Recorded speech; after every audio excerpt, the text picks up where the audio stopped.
Salam semua. Di sini kami dari kelompok 4 akan mempresentasikan hasil kerja kelompok kami. Yang dimana kami mempresentasikan golongan 4 atau karbon silikon. Adapun unsur-unsur yang terdapat dalam golongan 4 yaitu karbon, silikon, germanium, timah, dan timbal. Untuk cara cepat menghafal golongan 4 ini adalah cantik sigen sopan pembawaannya.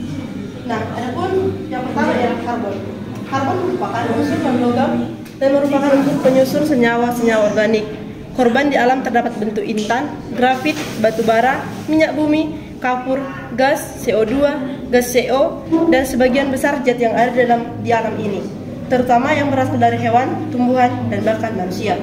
Digunakan untuk bidang industri baja, plastik, cat, karet, dan lain-lain. Batu bara digunakan sebagai bahan bakar, bentuk intan digunakan sebagai perhiasan.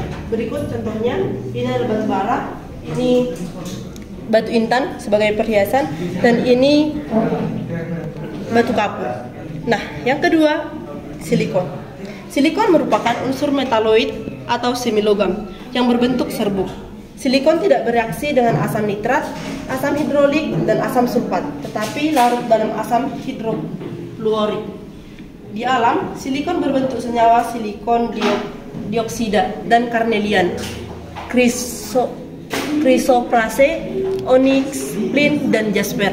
Adapun contoh-contohnya ialah kaca dan semen. Nah, yang ketiga kita belajar germanium.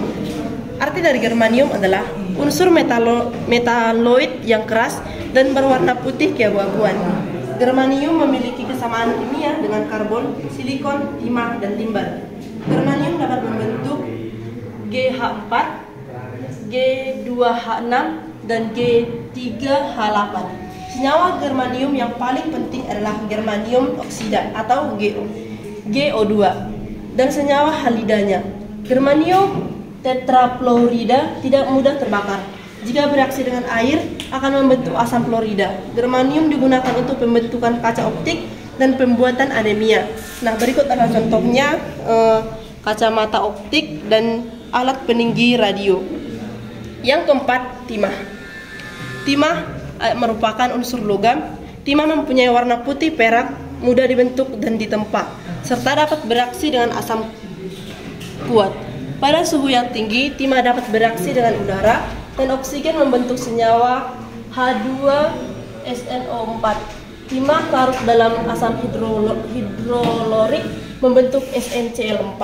Adapun contoh-contoh timah yaitu wadah yang terambil dari timah berbentuk tabung, dan juga ini merupakan perhiasan perunggu yang berbentuk gelang.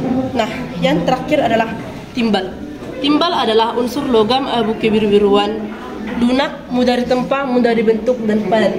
Timbal merupakan konduktor listrik yang buruk.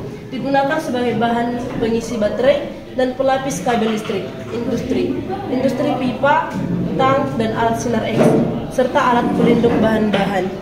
Nah, kami tidak sempat menemukan contohnya, dan demikianlah hasil kerja kelompok kami. Semoga bermanfaat. Sekian dan terima kasih.